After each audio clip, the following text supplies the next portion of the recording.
Hi everyone, welcome back to the bankers grid. आज session में हम लोग अगस्त मंथ का RBI circular shortest and easy way में समझने की कोशिश करेंगे सो दैट आपको हैंड टू हैंड याद हो जाए। आप लोगों ने ऐसा ही कोशिश करना है दैट आपका ऑर्गेनाइज्ड कंटेंट हो। जैसे भी आप प्रिपरेशन कर रहे हो एक फ्लो में प्रिपरेशन करो सो दैट कि उसको मल्टीपल टाइम्स ज्यादा देखने का टाइम ना भी मिले तो भी आपको याद रहे। आज इस सेशन में जो भी देख रहे हो उसको नोट डाउन जरूर करना। आपने बैच में एनरोल नहीं करा, व्हाट्सएप नंबर स्क्रीन पर अवेलेबल है। जब भी वीडियो को देख रहे हो व्हाट्सएप करना है on the given number and team will help you out with the manual payment process. It is very high time that आप आपका प्रिपरेशन स्टार्ट करो।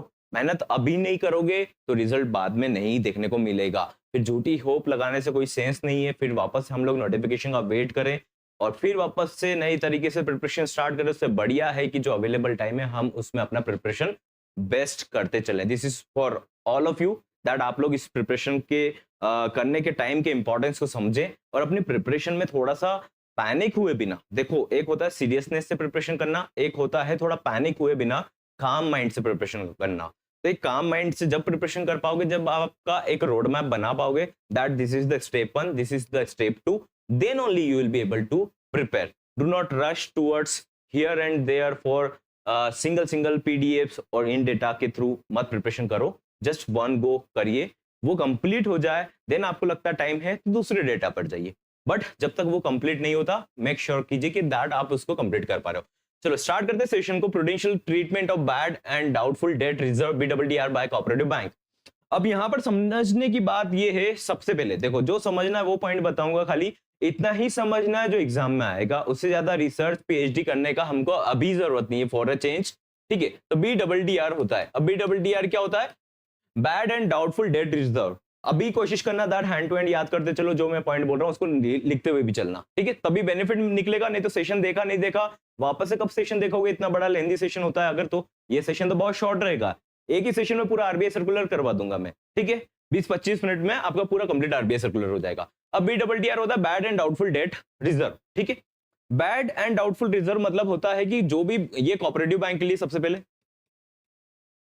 ठीक है, कोऑपरेटिव बैंक के लिए। अब इसमें ऐसा है कि जो भी लोन गलत बढ़ जाता है ना, तो उसका जो रिस्क मिलता है इनको, उसके लिए ये पहले से रिजर्व बनाकर रख लेते हैं अपनी इनकम में से।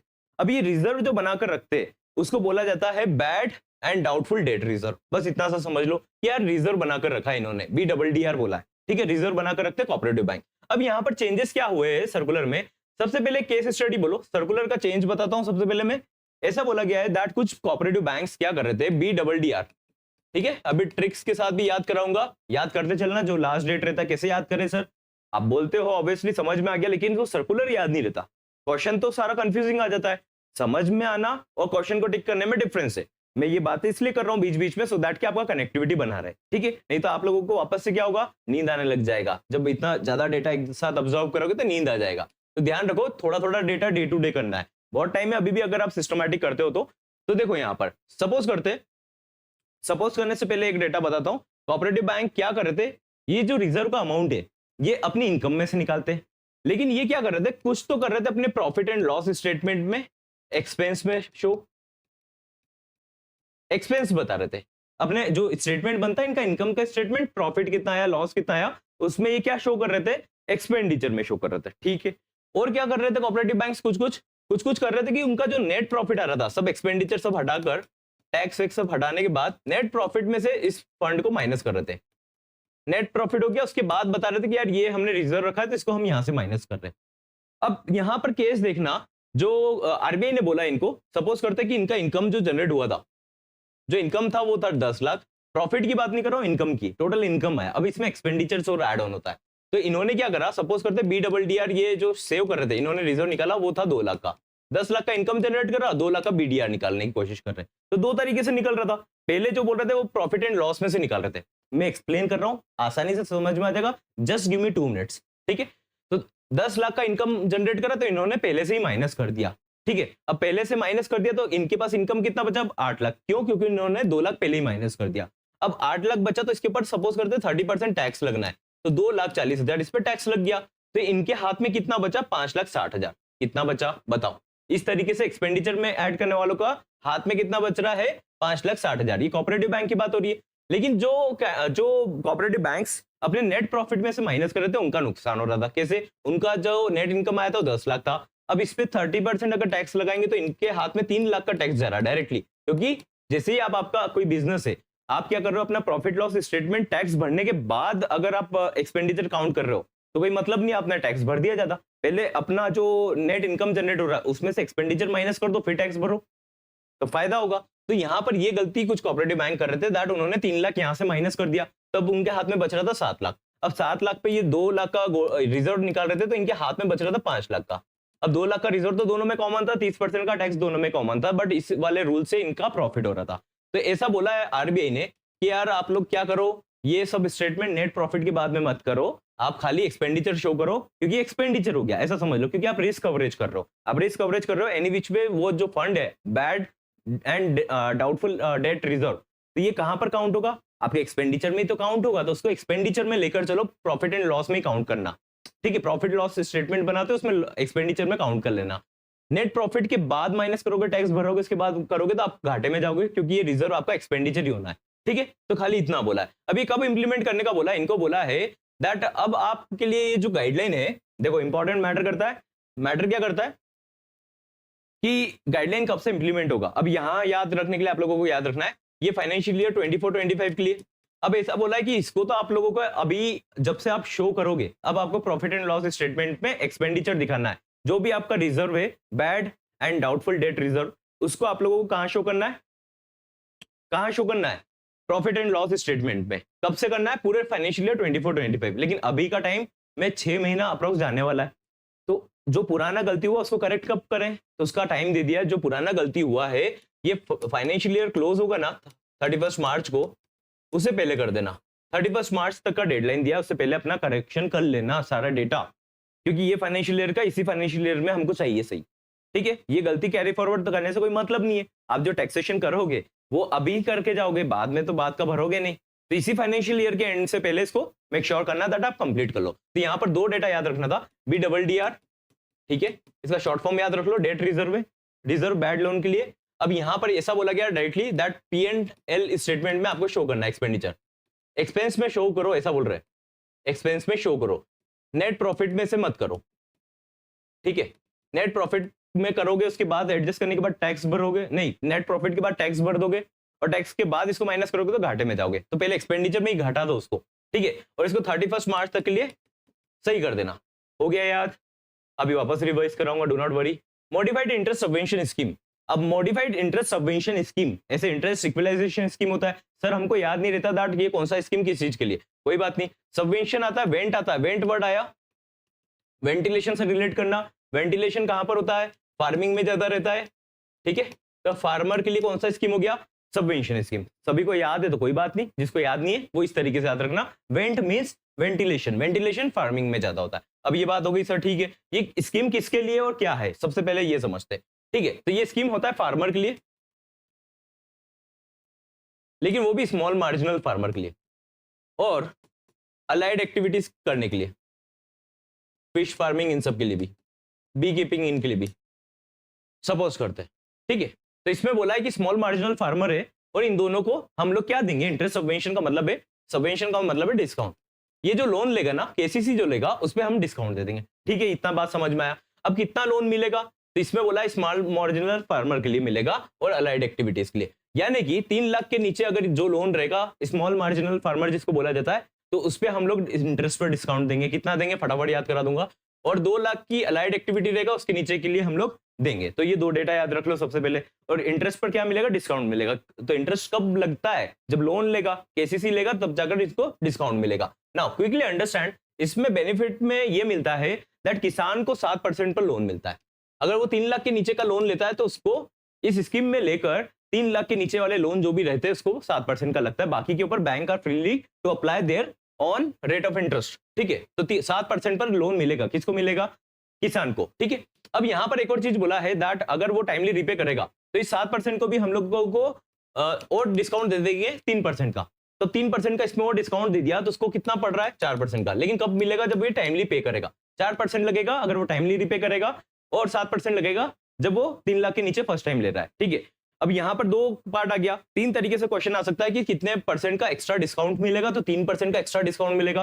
कितना इफेक्टिव परसेंट हो जाएगा, तो 4% बोलना है। और अगर इन दोनों की बात नहीं कर रहा, डायरेक्ट बोल रहा है इंटरेस्ट सब्वेंशन स्कीम में कितना परसेंट पर इंटरेस्ट मिलता है, कितने इंटरेस्ट पर केसीसी मिलता है, तो 7% मिलता है। ठीक है, इसमें ऐसा है 1.5% का जो एक्स्ट्रा जो सपोर्ट रहता है गवर्नमेंट ऑफ इंडिया किसको देता है, बैंक को बोला है, यानी कि 8.5% से ज्यादा आप लगा नहीं सकते हो। 8.5% में से 1.5% मैं आपको दूंगा और 7% से ज्यादा आप कस्टमर को चार्ज नहीं कर सकते। तो सबवेंशन बैंक को कितना मिल रहा है, 1.5% का। ठीक है, ये तीनों डेटा हुआ। अब इसमें एक और चीज है, सबसे पहले आप लोगों को ध्यान रखना है 3 लाख और 2 लाख का लिमिट। ठीक है, वेयर हाउसिंग के टाइम पर क्या करना है, अभी किसान को ऐसा मजबूरी ना बनाए कि उसको अपना फसल आया और बेचना पड़ रहा है। क्यों? क्योंकि उसका ब्याज लग रहा है इधर, नहीं तो जितना भाव नहीं बढ़ा इतना उसका ब्याज लग गया।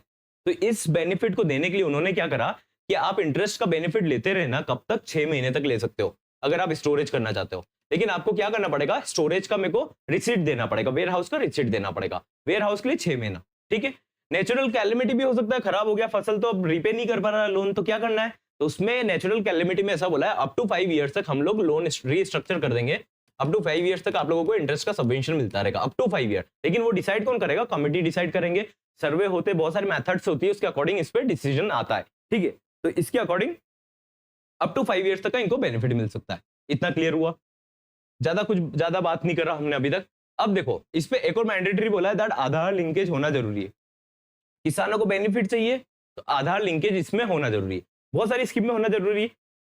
Just for your update that Aadhaar linkage नहीं होगा तो इसका बेनिफिट नहीं मिलेगा। अब यहाँ पर रिपोर्टिंग करना पड़ेगा।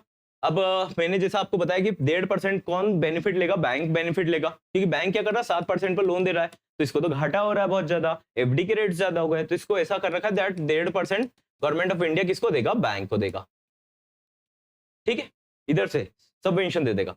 अब ये डेटा इसको क्लेम के लिए क्या करना पड़ेगा, अपना डेटा को अपलोड करना पड़ेगा। अब उस पोर्टल का नाम क्या है, अब उस पोर्टल का नाम है किसान ऋण पोर्टल। अब ऋण की सफेदी वाला जो डेटा आता है ना, वहां से याद रखना किसान ऋण पोर्टल। अब सर इसको कब अपडेट करना है बैंक्स को, क्या टाइमलाइन है और इसको याद कैसे रखें। अब टाइमलाइन है यहां पर ध्यान रखना 30 जून को इनको अपलोड करना है। कौन से फाइनेंशियल ईयर की बात हो रही है, अभी के। हर बार नए फाइनेंशियल ईयर पर नया अपडेट आता है कि कुछ चेंजेस हुआ नहीं हुआ। इतना क्लियर हुआ। अब 30 जून इसका लास्ट डेट है सर, कैसे याद रखें। तो देखो, जो फाइनेंशियल ईयर 24-25 चल रहा है वो तो 31 मार्च को कंप्लीट होगा, तो उससे पहले तो इस पे डेटा अपलोड कर नहीं सकते क्लेम के लिए, ऐसा समझ लो, क्योंकि बच जाएगा डेटा। तो उसको करने के लिए इन्होंने दे दिया कि एक क्वार्टर और लो और क्वार्टर एंड पर आकर कर लो। अब क्वार्टर को आप किसी भी समझने में कैसे भी समझ सकते हो। किसान ऋण पोर्टल पर अपडेट करने के लिए बोला है एक क्वार्टर और लो, मतलब 31 मार्च को आपका क्या कंप्लीट हुआ, फाइनेंशियल ईयर कंप्लीट हुआ 24-25। उसके बाद एक क्वार्टर गेन हो गए तो कब तक आ जाएगा, 30 जून। तो लास्ट डेट पर क्वार्टर एंड पर आ जाओ। तो 30 जून पर बोला है इंटरेस्ट सबवेंशन का आपको किसान ऋण पोर्टल पर अपडेट कर देना है। ठीक है, आधार लिंकेज होना जरूरी है। अब frequency of reporting of credit information by credit institutions to credit information company. देखो, दो यहाँ पर एंटिटीज है, सीआई होता है और सीआईसी होता है। कुछ कैंडिडेट, एनरोल्ड कैंडिडेट ने हमको सजेस्ट करा था दैट सर इसमें ऐसा ऐसा प्रोसेस चलता है, दैट्स ट्रू मे बी, लेकिन हमको खाली एग्जाम पॉइंट ऑफ व्यू से याद करने की कोशिश करना है इस फैक्ट को। तो मैं अभी एग्जाम पॉइंट ऑफ व्यू से 3-4 डेटा बताऊंगा, उसको याद रख लेना। ऊपर भी मैंने डेटा बताया, उसको भी याद रखते हुए चलना है। पहला हैप्पी न्यू ईयर था, दूसरा 30 जून था, याद रखोगे।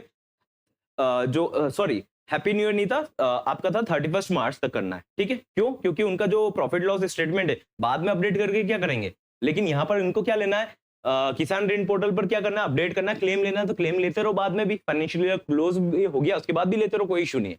ठीक है, इसलिए उसका 30 जून दे रखा है। अब यहाँ पर फ्रीक्वेंसी ऑफ रिपोर्टिंग की बात करें, क्रेडिट इंस्टीट्यूशन क्या होता है, बैंक्स हो गया, लेंडर हो गया, जो भी लेंडर रहेगा उसको क्या बोलेंगे, क्रेडिट देने वाला इंस्टीट्यूशन। सीआईसी होता है जैसे कि आपका सिविल, जो आपका क्रेडिट का इंफॉर्मेशन देता है। ठीक है, अब इसके पास डेटा तो ऑटोमेटिक आएगा नहीं। अभी क्या इशू चल रहा था कि कस्टमर क्या करता था, दोनों के बीच में जाता, अब ये एक महीना 2 महीना टाइम लेते पहले अपडेट करने में अपने डेटा। तो कस्टमर गया 2 बैंक के पास, इधर से भी लोन निकाल लिया, इसका रिफ्लेक्शन यहाँ पे सिविल में आया नहीं, और यहाँ से भी इसने लोन निकाल लिया।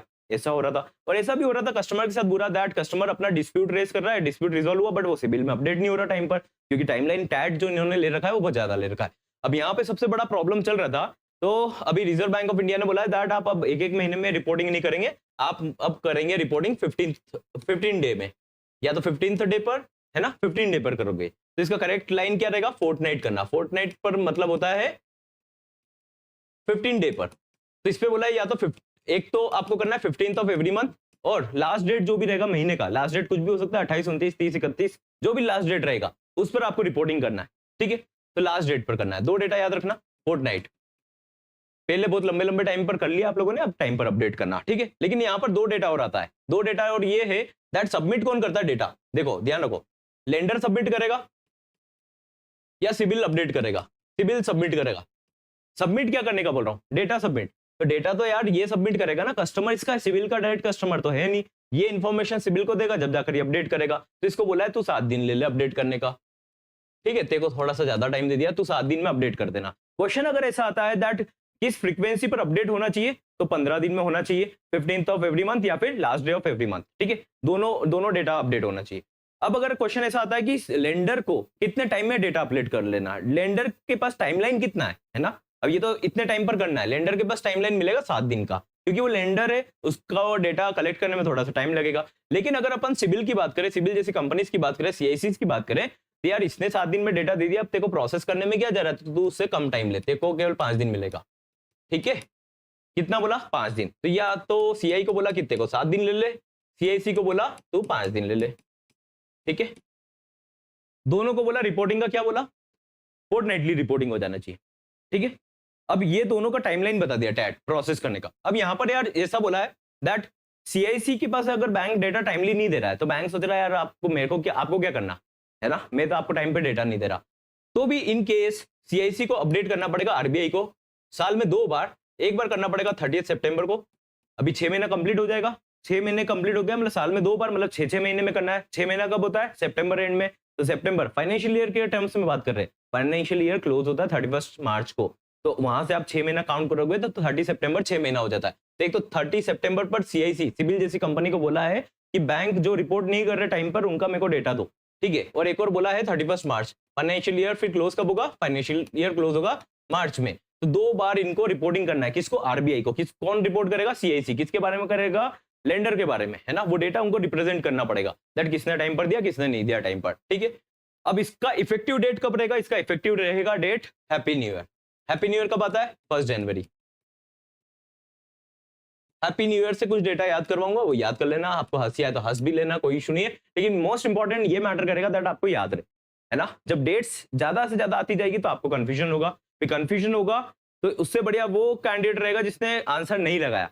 उस अगर आपको कंफ्यूजन रहा, आपने लगा दिया, तो आपका उल्टा नेगेटिव मार्किंग हो जाएगा। 10 क्वेश्चन गलत कर दिए, 2.5 नंबर गलत हो जाएंगे। तो क्या मतलब ऐसा करने का, तो दैट्स व्हाई डेटा समझ कर करना है। तो इफेक्टिव डेट की बात करें तो हैप्पी न्यू ईयर, किसकी कंडीशन की बात करें हम, सीआईसी। तो सिबिल, सीआईसी, सीआईसी सिबिल वाली बात करें तो हैप्पी न्यू ईयर हो जाना चाहिए। हैप्पी न्यू ईयर से हमारा सब कुछ सही हो जाएगा, अपडेट डेटा, ऐसा याद रखो। तो ये डेटा इफेक्टिव डेट कब से, 1 जनवरी। अब अगर यहां पर 2 डेटा की याद रखने की बात करनी है तो इनको फोर्टनाइटली करना है। वापस समझ लो फटाफट, ये डेटा नोट डाउन कर लो। अगर नोट डाउन करोगे तो एग्जाम से एक दिन पहले भी देख के जाओगे तो 2-5 मिनट में देखकर समझ में आ जाएगा, क्लिक हो जाएगा। नहीं तो फिर वापस से वीडियो देखना पूरा घुमाकर, कोई सेंस निकलेगा नहीं, टाइम वेस्ट करने से मतलब नहीं है। ठीक है, 15th ऑफ एवरी मंथ या फिर लास्ट डेट। अब ये भी हो गया क्लियर सर।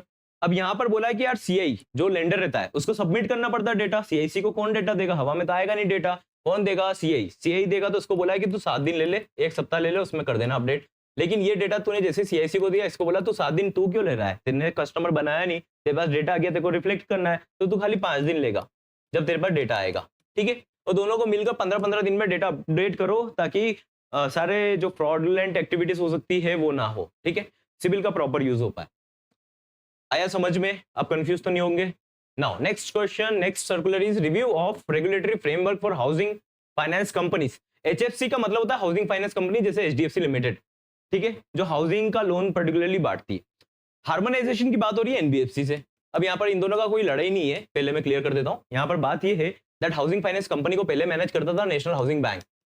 ठीक है, रेगुलेट करता था। लेकिन 2019 के बाद में आरबीआई ने बोला कि यार इसको मैं मैनेज करता हूँ क्योंकि लैंडिंग एक्टिविटी में इंक्लूडेड है। ठीक है, अब आरबीआई बोल रहा है कि यार मैं हाउसिंग फाइनेंस कंपनी को जो मैनेज कर रहा हूँ उसको एनबीएफसी के अकॉर्डिंग ही मैनेज करूंगा, जैसा एनबीएफसी को मैनेज करता हूँ ऐसा इसको मैनेज करूंगा। अब इसमें क्या हुआ कि इन दोनों की हार्मोनी नहीं हो पा रही, इन दोनों के आपस में लड़ाई नहीं हो रही। आरबीआई जो इनके डेटा को मैनेज करने फ्रेमवर्क बनाने की कोशिश कर रहा है, तो दोनों का वर्किंग मेथड अलग है। अब दोनों का वर्किंग मेथड अलग है तो वो फ्रेमवर्क दोनों पर सूट नहीं हो पा रहे। तो कुछ इंटरनल सर्कुलर्स जो आपके लिए जानना जरूरी नहीं है, वो सर्कुलर्स अपडेट करेगा, इंटरनल गाइडलाइंस अपडेट करा गया है, वो बोला गया है कि यार इन दोनों का हम लोग को इफेक्टिवली काम करवाना है, ठीक है, इन दोनों का जो फ्रेमवर्क ऐसा बनाना है दोनों के लिए काम आ जाए, हार्मोनाइजेशन में काम हो। तो इतना सा अपडेट था कि नेशनल हाउसिंग बैंक ने अपना जो अथॉरिटी था वो आरबीआई को दे दिया कि आप मैनेज करो, ये एनबीएफसी जैसा मैनेज करना चाहते, अब फ्रेमवर्क ऐसा बनाना चाहते कि दोनों के लिए सुटेबल रहे, ठीक है। अब इसको इन्होंने क्या बोला है, केवल इतना सा डेटा था, ठीक है, तो इसमें ऐसा बोला गया है दैट जो सारे रूल्स थे, नए रूल्स थे, वो हैप्पी न्यू ईयर से चेंज हो जाएंगे। यहां पर भी कुछ तो हो जाएंगे इंस्टेंट, अगर कुछ क्वेश्चन आ जाता हार्मोनी से रिलेटेड, इस टाइप का कुछ क्वेश्चन आता तो हैप्पी न्यू ईयर कर देना इस पर भी, ठीक है। बाकी क्या बोला, बाकी चेंजेस इमीडिएट हो गए, तो बाकी चेंजेस से आपको कुछ करना नहीं है, कुछ ऐसा चेंज का नाम लेकर पूछेंगे नहीं, ठीक है, क्वेश्चन ऐसे ही पूछा जाएगा, इंप्लीमेंटेशन डेट, ठीक है, या नेशनल हाउसिंग बैंक के बारे में स्टैटिक क्वेश्चन आ जाएगा इसी तरीके से। Sorry, review of risk weights of housing finance companies. अब हाउसिंग फाइनेंस कंपनी आप समझ गए, एचडीएफसी लिमिटेड समझ गए ना, अब उसका मर्जर तो हो गया लेकिन एग्जांपल बताने में कोई दिक्कत नहीं है, एचडीएफसी लिमिटेड। रिस्क वेट क्या होता है सर, अब बात समझ लेते हैं, रिस्क वेट क्या होता है, कंफ्यूजन रहता है हमेशा, कोई बात नहीं।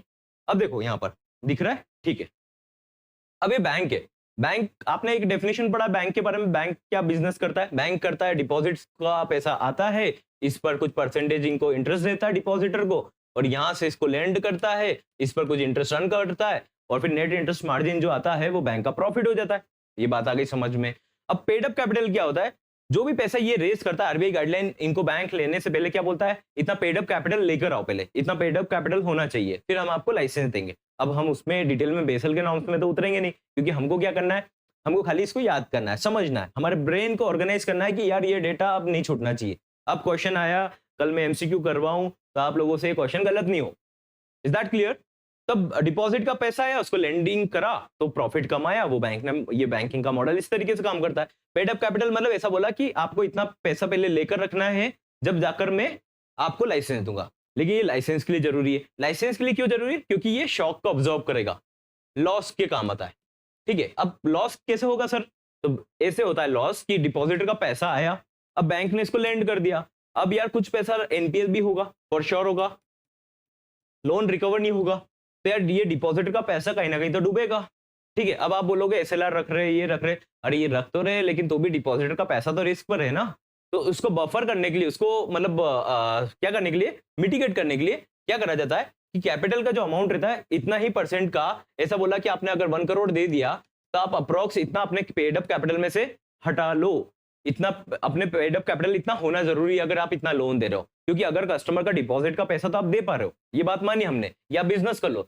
लेकिन अगर आपका पैसा डूबता है तो इतना आपके पास होना चाहिए कैपिटल शॉक को ऑब्जॉर्व करने के लिए, तो इसलिए उसको टर्म को बोला जाता है रिस्क वेट। रिस्क वेट मतलब क्या करा जाता है, जितने का लोन है वो आरबीआई बताता है कि इतना रिस्क वेट लगा लो इस पे, इतना पैसा आपके पास कैपिटल में होना चाहिए बिफोर लैंडिंग इट, डिपॉजिटर का पैसा अगर आप लैंड कर रहे हो उससे पहले इतना अपना कैपिटल होना चाहिए, शॉक ऑब्जर्व करने का कैपेसिटी होना चाहिए। फिर मिनिमम पेड अप कैपिटल अलग लगता है बेसल नॉर्म्स के अकॉर्डिंग, इतना डिटेल में मत जाना, बस इतना समझो कैपिटल का पैसा लोन में नहीं दिया जाता, कैपिटल का पैसा शॉक को ऑब्जर्व करने के लिए करा जाता है, इतना समझ में आया। कैपिटल जो शेयर मार्केट का इक्विटी का पैसा आता है वो सब पैसा रिस्क ऑब्जॉर्व करने के लिए रहता है। तो यहाँ पर बोला है कि हमने रिस्क वेट लगा रखा है। अब रिस्क वेट किसकी बात हो रही है, हाउसिंग फाइनेंस कंपनी की बात हो रही है, कंफ्यूज मत होना। तो यहाँ पर ये गाइडलाइन बोला है दैट जो भी लोन सैंक्शन हो चुका है, अबाउट टू गेट डिसबर्स्ड है, तो उनको आप पहले से रिस्क वेट लगा कर रख लो। ऐसा मत सोचो कि वो जब डिसबर्स होगा जबकि जब करेंगे जानबूझ के हम डिसबर्समेंट डिले कर रहे हैं, ऐसा नहीं। बहुत सारी हाउसिंग फाइनेंस कंपनी क्या करती है, मंथ एंड के बाद डिसबर्स करेगी, अगले महीने करेगी, तो वो रिस्क वेट काउंट नहीं हो रहा है कैपिटल में। तो आप लोगों को जब अगर आपने इसको सैंक्शन कर लिया, अप्रूवल लेकर रख लिया, सब कुछ कर लिया, तो आपको आपके रिस्क वेट में से हटा देना है, मतलब रिस्क वेट में काउंट कर लेना है, ठीक है। अब रिस्क वेट कितना बोला है उन्होंने, कॉमर्शियल रियल एस्टेट की बात करें, रेसिडेंट बिल्डिंग वाले पार्ट की बात करें तो 2 पार्ट रहेगा, स्टैंडर्ड एक्सपोजर रहेगा, मींस जो गाइडलाइन के अकॉर्डिंग है वो स्टैंडर्ड है तो उसको स्टैंडर्ड एक्सपोजर बोलेंगे, जो गाइडलाइन के अकॉर्डिंग थोड़ा कम चल रहा है उसको नॉन स्टैंडर्ड बोलेंगे। अगर स्टैंडर्ड एक्सपोजर है तो उसमें 75% आप लोगों को रिस्क वेट काउंट कर लेना है। रिस्क वेट काउंट करके करते क्या है, जो भी करते हो आपको केवल इतना याद रखना है, रिस्क वेट एसेट अगर आता है और वो भी हाउसिंग फाइनेंस कंपनी का आता है, स्टैंडर्ड आता है, तो 75% उसका रिस्क उनको अलॉट करना पड़ेगा, या 75% हमारा गलती से हम लोग को रिस्क के अकॉर्डिंग पर काउंट करके रखना पड़ेगा अपने कैपिटल पे, ठीक है। अगर नॉन स्टैंडर्ड आता तो हमको 100% काउंट करके रखना पड़ेगा। दोनों डेटा पर कोई कंफ्यूजन नहीं होना चाहिए, स्टैंडर्ड नॉन स्टैंडर्ड 75% 100%, इतना क्लियर है। अब इसमें क्या बोला गया है, अब इसमें ऐसा बोला गया है दैट आई गेस ये जो गाइडलाइन है ये अभी इसमें कुछ लास्ट डेट का फंडामेंटल नहीं है, ठीक है, तो इसमें सर्कुलर में अपडेट कर दिया है ना, ये ऑलरेडी चलता रहे। इंटरेस्ट इक्विलाइजेशन स्कीम, अब सर आप लोग कंफ्यूज हो रहे थे, इंटरेस्ट सबवेंशन स्कीम आपने बोला, तो सबवेंशन वेंट मतलब वेंटिलेशन, वेंटिलेशन आता है फार्मर्स के लिए, ठीक है, आप इतना समझ लो। इक्विलाइजेशन स्कीम आता है तो ये होगा एक्सपोर्टर इंपोर्टर के लिए, सेम टाइप का प्रोसेस है, एक्सपोर्टर इंपोर्टर के लिए सेम टाइप का प्रोसेस है। यहां पर भी इंटरेस्ट के ऊपर डिस्काउंट मिलता है, क्यों मिलता है, क्योंकि मोदी जी और हमारी इंडियन गवर्नमेंट या फाइनेंस डिपार्टमेंट चाहता है, आरबीआई चाहता है दैट एक्सपोर्ट करने पर स्टैंड अप इंडिया हमारा स्कीम चले, और एक्सपोर्ट करने पर रुपी में सेटलमेंट हो तो हम इनको कुछ बेनिफिट दे, तो ये रुपी में सेटलमेंट करेंगे। तो हमने इनको क्या बोला कि आप लोन जो लेते हो ना उसके ऊपर हम इंटरेस्ट कम कर देंगे आपके ऊपर, अगर आप ऐसा हमारे टर्म्स कंडीशन के अकॉर्डिंग मेट होते हो तो वो उस पर डिस्काउंट करने का बोला है। पहले था 3%, अब बोल दिया 5%। अब इस पे अपडेट ये है कि 3% का डिस्काउंट दे देंगे, बाद में इसको अपडेट करके कर दिया 5% का। यहां पर ध्यान रखने की एक चीज है दैट ये एमएसएमई सेक्टर के लिए है। एमएसएमई का डेफिनेशन नहीं पता तो इतना समझ लो, micro small and medium enterprises जो रहते हैं, एंटरप्राइजेस उनके लिए रहता है। कंपनी बड़ी बड़ी कंपनीज के लिए इसमें रोल नहीं है क्योंकि उनके पास ऑलरेडी बेनिफिट रहेगा, लेकिन एमएसएमई की बात करें तो उनको इंप्रूव करवाने के लिए, एक्सपोर्ट के लिए, प्रमोट करने के लिए ये स्कीम लाया गया है। अब इसमें क्या था, पहले इसका लास्ट डेट अपडेट हो गया था कि 30 जून को इस स्कीम को खत्म करना है, बंद करना है। फिर ये लेटर ऑन एक्सटेंड हो गई, एक्सटेंड होने के बाद होगी 31 अगस्त, 31 अगस्त, और अभी वापस से नया अपडेट आ गया दैट इसका लास्ट डेट है 5 सितंबर, सॉरी 30 सितंबर, आपकी एग्जाम के नेक्स्ट दिन, ठीक है, फिर एक्सटेंड हो जाएगी, लेकिन आपकी एग्जाम में क्वेश्चन आता है तो 30 सितंबर इज द लास्ट डेट। अब 30 सितंबर को कैसे याद रखेंगे सर, अब एक्सपोर्ट इंपोर्ट की बात है तो ऐसा ध्यान रखना कि आपकी एग्जाम है, आपको एक्सपोर्ट इंपोर्ट वाला डेटा ढंग से समझ में नहीं आता, तो आपने बोला कि मेरी एग्जाम 29 सितंबर को है, उसके अगले दिन आई विल डू दैट, तो उसके अगले दिन आप करोगे, उसके अगले दिन करोगे मतलब 30 सितंबर आ जाएगा। 30 सितंबर मतलब एक्सपोर्ट इंपोर्ट का ये स्कीम का लास्ट डेट है, इतना समझ लो, ठीक है, आपकी एग्जाम के अगले दिन है, ठीक है, 30 सितंबर। अब यहां पर देखो जिस तरीके से आप याद रख सकते हो इतना याद रख लो, लेकिन द एजेंडा इज आपके ब्रेन को आपको भी ट्रिक करके रखना है, ट्रिक करके रखोगे तो डेटा लंबे टाइम तक याद रहेगा, नहीं तो आधा ये पढ़ लेते, आधा वो पढ़ लेते, फिर सो जाते, फिर फैमिली फंक्शन में चले जाते, फिर ऑफिस चले जाते, ये साइकिल कंटिन्यू करोगे, ब्रेन ऑर्गेनाइज नहीं होगा। जिसने बैच में एनरोल नहीं करा है अच्छे से प्रिपरेशन करने के लिए बैच में एनरोल कर लीजिए, एंड व्हाट्सएप करके आप लोगों को एनरोल कर लेना है, ठीक है ना। Now just a second,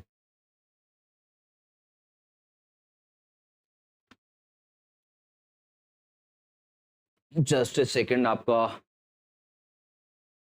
class बंद ना हो जाए। रिकॉर्डेड देने का पर्पस ये गाइस कि आप लोगों को कम टाइम पर डेटा मिल पाए, ठीक है, बाद में इतने लंबे लंबे लेंथी सेशन हो जाते लाइव सेशन के, तो बात करने में, इसलिए आप लोगों के लिए लाइव सेशन और चीज लाइव सेशन को हटाया है और रिकॉर्डेड डालने की कोशिश है कम टाइम पर। अब यहाँ पर सबवेंशन का कैप है, अब ऐसे तो इंटरेस्ट, अब क्या होता है एक्सपोर्ट इंपोर्ट करते हैं तो बहुत ज्यादा लोन लिया जाता है, अब बहुत ज्यादा लोन लिया जाता है तो यार उसका मिनिमम मैक्सिमम कैपेसिटी भी होना चाहिए ना, कितना मैक्सिमम एक एक्सपोर्टर को इंपोर्टर को दे सकते हैं, तो उसमें ऐसा बोला गया है जो आईईसी रहता है, इसको क्या बोलते हैं, इंपोर्टर एक्सपोर्टर कोड। तो एक जैसे जीएसटी सर्टिफिकेट एक एंटरप्राइज वाले को या फिर कंपनी वाले को आता है, सिमिलरली आईईसी आता है जो एक्सपोर्ट इंपोर्ट करते हैं, तो कोड पर कोड पर मैक्सिमम 1.66 करोड़ का बेनिफिट मिल जाएगा। अभी जो ड्यूरेशन चल रहा है 30 सितंबर तक वाला, 30 सितंबर तक का ड्यूरेशन जो चल रहा है इसमें 1.66 करोड़ का सबवेंशन मिलेगा। सबवेंशन मतलब यहाँ पर इक्विलाइजेशन में बेनिफिट मिल जाएगा 1.66 करोड़, तो ये भी डेटा इंपॉर्टेंट है।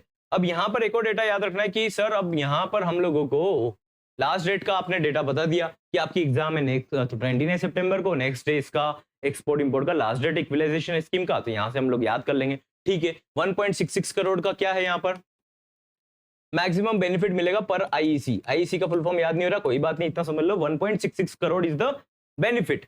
इंटरेस्ट सबवेंशन मिलेगा, इंटरेस्ट का सबवेंशन मिलता है। एग्जामिनर क्वेश्चन भी ऐसा पूछेगा कि आपको हिंट मिल जाएगा, ठीक है, आपने समझ रखा तो हिंट मिल जाएगा, नहीं तो फिर सबवेंशन और इस वर्ड में कंफ्यूज हो जाएंगे। इतना हुआ क्लियर। नाउ अभी कुछ बैंक्स का सेकंड शेड्यूल में एंट्री हुआ है और एग्जिट हुआ है। सेकंड शेड्यूल क्या होता है, आप ऐसा क्राइटेरिया समझ लो, जैसे आप क्लास में जब भी स्टूडेंट थे तो उसमें सेक्शन चलते थे, class A, section B, section C, तो यूजुअली सेक्शन ए में अच्छे टॉप ब्रिलियंट ब्राइट कैंडिडेट्स को रखा जाता था, सेक्शन बी में उससे थोड़े कम, सेक्शन सी में उससे भी कम, ठीक है। तो यहाँ पर क्या चलता है, बैंक में लिस्ट चलता है कि सेकंड शेड्यूल में हम लिस्ट में आपको ले लेंगे, अगर आप अच्छा काम कर रहे हो, अच्छा कुछ इनिशिएटिव ले रहे हो, अच्छे अच्छे पोर्टल्स बना रहे हो, प्लेटफॉर्म बना रहे हो, तो हम आपको सेकंड शेड्यूल की लिस्ट में ले लेंगे। सेकंड शेड्यूल बोलते हैं क्लास ए, एक तरीके से अच्छा टॉप क्लास में ले लिया। अब उस लिस्ट में आपको हमने ले लिया तो आपको बहुत सारे बेनिफिट मिलते हैं। ठीक है, एक तो आपका शेयर प्राइस भी बढ़ जाएगा क्योंकि आप सेकंड शेड्यूल में आ गए, आपको इन्वेस्टर मिल जाएंगे, आपको उसके अलावा आरबीआई से कम परसेंटेज पर लोन मिल जाएगा, बहुत सारे बेनिफिट्स रहते हैं इसमें। ठीक है, कस्टमर का ट्रस्ट आ जाएगा। तो इसमें क्या होता है, अगर लिस्ट के अकॉर्डिंग कोई परफॉर्म, नॉर्म के अकॉर्डिंग, गाइड के अकॉर्डिंग, गाइडलाइन के अकॉर्डिंग परफॉर्म करता है तो उसको सेकंड शेड्यूल में ले लेते हैं। उसके अगेंस्ट जाता है, उस मतलब उसका स्कोर कार्ड डाउन जाता है तो उसको लिस्ट से बाहर निकाल देते हैं। तो सिमिलरली यहाँ पर ये हुआ है दैट यूबीएस, सबसे पहले आप समझेंगे, इसको याद रखने की स्कीम समझेंगे, यूबीएस एजी। अब ये सब बैंकिंग कंपनी है, फाइनेंशियल कंपनीज है, आप इतना ध्यान रखो, यूबीएस को सेकंड शेड्यूल लिस्ट में लिया। यूबीएस मतलब आप ऐसा समझ लो यूपीएससी, यूबीएस मतलब यूपीएससी। अब यूपीएससी और इस टाइप की जो भी चीज रहती है उसमें आप ऐसा समझ लेना दैट इसको सेकंड शेड्यूल की लिस्ट में ले लिया है। अब इसके आते ही क्रेडिट बंद हो गया, इसके आते ही मार्केट में क्रेडिट बंद हो गया। तो क्रेडिट मतलब क्रेडिट एक कंपनी थी, बैंकिंग कंपनी, उसका लाइसेंस कैंसिल हो गया। ये सेकंड शेड्यूल में आया और क्रेडिट बंद कर दिया। यूपीएससी का एग्जाम हुआ और क्रेडिट बंद हो गया, ऐसा समझ लो। और जैसे ये सेकंड शेड्यूल में आया, कौन आया था? यूबीएस, है ना। तो क्रुंग थाई बैंक को सेकंड शेड्यूल से बाहर निकाल दिया। तो इन शॉर्ट अगर अपन बात करें, जैसे यूबीएस की एंट्री हुई, ठीक है, सेकंड शेड्यूल में, याद कर लो इसी साथ में, बाद में मत रखना कि हम लोगों को बाद में करना है, अभी कभी कर लो गाइस, बहुत बेनिफिट मिलेगा इसका। सेकंड शेड्यूल में यूबीएस आया, उसी के जस्ट बाद क्या हुआ, क्रुंग थाई की एंट्री बाहर हो गई और क्रेडिट स्विस तो बंद ही हो गया, क्रेडिट स्विस तो बंद ही हो गया। ठीक है, ये सेकंड शेड्यूल से बाहर गया, ये इसका क्या हुआ, इसका बैंकिंग लाइसेंस कैंसिल हो गया। तो ये तीनों डेटा याद कर लोगे, यूबीएस, क्रुंग थाई, यूबीएस की एंट्री अंदर हुई, क्रुंग थाई बाहर हुआ, और थर्ड डेटा कौन सा याद रखना, क्रेडिट बंद हो गया। ठीक है, क्रेडिट बंद हो गया, इतना याद रखना, क्रेडिट स्विच बंद हो गया। ठीक है, ये तीनों डेटा हो गए गाइस। अब last circular of the day, E mandates for recurring transaction. अभी क्या होता है, फास्टैग और एनसीएमसी, फास्टैग और एनसीएमसी पर याद रखना, कुछ भी समझने की कोशिश मत करना, फिनोमेना, इसका वर्किंग मेथड कुछ भी समझने की कोशिश मत करना, बस इतना याद रखो दैट जब भी ई मैंडेट लगता है, ऑटो डेबिट फैसिलिटी लगता है, तो उसका नॉर्म ये बोलता है दैट 24 घंटे पहले एक नोटिफिकेशन आ जाना चाहिए कि आपके अकाउंट में ऑटो डेबिट लगा हुआ है, तो आप अपना सफिशिएंट अमाउंट बैलेंस को मेंटेन करके चलना। इतना समझ में आया। तो ये फास्टैग और एनसीएमसी के लिए वैलिड नहीं हो रहा था। सपोज करते हैं अब यहाँ पर इस चीज के लिए इन्होंने क्या करा, फास्टैग और एनसीएमसी पर भी ऑटो डेबिट लगा लो, लेकिन यहाँ पर एक एक्सेप्शन है कि 24 घंटे पहले नोटिफिकेशन नहीं देना है। अच्छा, ऐसा सोचोगे क्यों नहीं देना है सर इसमें, क्योंकि फास्टैग है, अब ये कोई महीने पर डेबिट नहीं होता, ये कोई रिचार्ज नहीं है, ये क्या होता है जब कंज्यूम होगा तभी रिचार्ज होगा। आपने एक बैलेंस वॉलेट देखा होगा दैट इससे नीचे बैलेंस जाएगा तो ऑटोमेटिक इतना अमाउंट ऐड हो जाना चाहिए। तो सिमिलरली इसमें ऐसा ट्रांजैक्शन, इसमें इस तरीके का फैसिलिटी वर्क करेगा, ई मैंडेट काम करेगा कि आपका बैलेंस हो गया 100 के नीचे, अब उसको बैलेंस चाहिए, अब वो खुद से रिचार्ज नहीं करना चाहता, वो ऑटो डेबिट करवा के रिचार्ज करना चाहता है क्योंकि वो गाड़ी चला रहा है। अब गाड़ी चला रहा है तो उसको नेक्स्ट टोल पर खड़ा ना होना पड़े, तो ऑटोमेटिक इतना बैलेंस जितना उसने प्रीसेट कर रखा है इतना बैलेंस ऐड हो जाएगा उसके अकाउंट से। उसके लिए इनको नोटिफिकेशन नहीं देना पड़ेगा क्योंकि वो बिल नहीं है, क्योंकि नोटिफिकेशन देने का मतलब होता है 24 घंटे पहले कि आपके अकाउंट में इतना पैसा रखना, बट इसने तो सफिशिएंट बोल रखा है कि मुझे इंस्टेंट जरूरत लगेगा, कभी भी जरूरत लग सकता है जब मेरा बैलेंस खत्म हो, ऐसा नहीं कि महीने के एंड में लगेगा, कल भी लग सकता है, परसों भी लग सकता है, जब जब मेरा बैलेंस लो हो उसमें ऑटोमेटिक रिचार्ज हो जाना चाहिए क्योंकि मैं टोल नाके पर खड़ा नहीं होना चाहता। Is that clear? तो ई मैंडेट इसके लिए एक्सेस होने लग गया है फास्टैग और एनसीएमसी के लिए। और अगर हम बात करें तो यहाँ पर 24 आवर्स से पहले का नोटिफिकेशन देना कोई जरूरी नहीं है। ठीक है, अब यहां पर अपन बात करें, ये हो गए हमारे सर्कुलर गाइस। ठीक है, कैसा लगा सेशन? सेशन पसंद आ रहा है तो ही लाइक कर देना, नहीं पसंद आया तो कोई बात नहीं, और पसंद आया है तो चैनल को भी सब्सक्राइब करके रखना क्योंकि आप लोगों को इस टाइप का वीडियो मिले और प्रिपरेशन हो। बैच में एनरोल नहीं कर रखा है तो बैच में एनरोल कर लो। बैच में एनरोल करने के लिए व्हाट्सएप करना है, अभी मैं वापस से रिवाइज करवा रहा हूँ, व्हाट्सएप नंबर स्क्रीन पर अवेलेबल है, जब भी वीडियो को देख रहे हो व्हाट्सएप करके एनरोल कर सकते हो। मैटर ये आप लोगों को दिखाने का पर्पस ये है कि हम तो एक तो इस तरीके से प्रिपरेशन कर सकते हैं, आप लोगों को भी ये रिस्पॉन्सिबिलिटी रखो कि अपने ब्रेन को उलझाए बिना प्रिपरेशन करो, एक डेटा एक टाइम पर करो कि आपका अटेंशन प्रॉपर आ पाए। आई हैव सीन कैंडिडेट्स को मैंने देखा है दैट वो क्या बोलते हैं कि हमको पीडीएफ से पढ़ना, नोट्स बनाने का टाइम नहीं है। गाइस, आप जितना टाइम दोगे ना इतना लंबा याद रहेगा डेटा, इतना लॉन्ग टाइम तक याद रहेगा और इतना अच्छे से याद रहेगा। अब आप सोच रहे हो कि मैं बस ऐसे पीडीएफ को देख लूं, उसी में से एक लाइन भी पूछ लेंगे ना आपसे तो आप नहीं बता पाओगे। क्यों? क्योंकि आप उसको इनफ अटेंशन नहीं दे रहे हो। आप लोगों को ये प्रायोरिटी रखना है दैट आप प्रिपरेशन कर रहे हो तो उसको नोट डाउन कर लो। जो मैं आपको बार बार नोट डाउन करके बता रहा हूँ तो आपको नोट डाउन करने में क्या प्रॉब्लम है, बिकॉज आप ही का बेनिफिट होना है अगर आप प्रिपरेशन कर रहे हो तो। क्या मतलब कि अगस्त के सर्कुलर को देखने के लिए आप लोगों को वापस से आना पड़े, क्या मतलब कि आपको वापस से पीडीएफ खोलना पड़े? जस्ट अगर आपका एक लाइन में काम हो रहा था, एक पेज में काम हो रहा है तो उसको कंप्लीट करके रखो। सेम इंटरनल क्लास में अप्लाई करते चलो। नोट डाउन नहीं करना एक सबसे बड़ा प्रॉब्लम हो सकता है। ऐसा भी कर सकते हो, आपने सेशन देखा, उसके बाद जो जो आपको समझ में आया, एक आपने रिवाइज कर लिया इंस्टेंटली, 5 से 10 मिनट लगेगा। ये सेशन भी ज्यादा लेंथी नहीं हुआ है आप लोगों का। अब फटाफट रिवाइज कर लेते। बी डबल डी आर में बोला है प्रॉफिट लॉस स्टेटमेंट में शो करना, एक्सपेंसेस में एक्सपेंसेस दिखाओ, नेट प्रॉफिट में से मत हटाओ, एक्सपेंसेस दिखाओ, ठीक है। नेट प्रॉफिट क्योंकि आप टैक्स के बाद नेट प्रॉफिट बचा रहे हो, तो ऐसा बोला है। अब इसको इंप्लीमेंट करने का क्या बोला है इन्होंने, इसको इंप्लीमेंट करने का बोला है कि आपने पुराना जो गलती करा मूविंग फॉरवर्ड आप लोगों को अभी से इस तरीके से रिपोर्ट करना है, क्योंकि आपका टैक्स लग जाता है। लेकिन टैक्स सेशन आप लोगों का 31 मार्च तक का होगा, तो उससे पहले ही आपका डेटा करेक्ट कर लो जो पुराना गलती हुआ। कौन सा ईयर का गलती हुआ? इसी साल का। ऐसा क्वेश्चन घुमाकर नहीं पूछेगा 2 साल पुराना, वो कॉमन सेंस से आपको समझ में आ जाएगा कि एग्जामिनर पूछना क्या चाह रहा है, ठीक है। वहां पर आपको क्वेश्चन में ही हिंट मिल जाता है। Sorry. Second, modified interest subvention scheme. यहाँ पर एक डेटा याद रखना है दैट इंटरेस्ट सबवेंशन मतलब डिस्काउंटेड मिलना, लेकिन डिस्काउंट पे इसको बोला है कि डिस्काउंट होने के बाद 7% मिलना है ना। यहाँ पर कंफ्यूज मत होना, मैंने थोड़ा पेज इसलिए चेंज करा कि आपको याद रहे कि 7% डिस्काउंट होने के बाद 7% पर मिलना चाहिए। मैक्सिमम जो गवर्नमेंट को बेनिफिट मिलेगा वो मिलता है 1.5% का, ठीक है, इस स्कीम में। ठीक है, कौन देगा? गवर्नमेंट ऑफ इंडिया की गवर्नमेंट का स्कीम है। 3 लाख के नीचे तक के स्मॉल मार्जिनल फार्मर के लिए, 2 लाख के नीचे अलाइड एक्टिविटीज के लिए, उन पर इंटरेस्ट का सबवेंशन मिलेगा। यानी कि उस पर जो लोन लेंगे उस पर इनको 7% का इंटरेस्ट पर लोन मिल जाएगा, ठीक है। अब यहाँ पर अगर ये टाइमली रिपे करेंगे तो इस पर और 3% का और डिस्काउंट कर देंगे, इसके ऊपर डिस्काउंट करेंगे 7% पर। तो डिस्काउंट कर दिया तो इफेक्टिव परसेंट कितना हो गया? 4%। तो कंफ्यूज मत होना इस डेटा पर भी, ठीक है।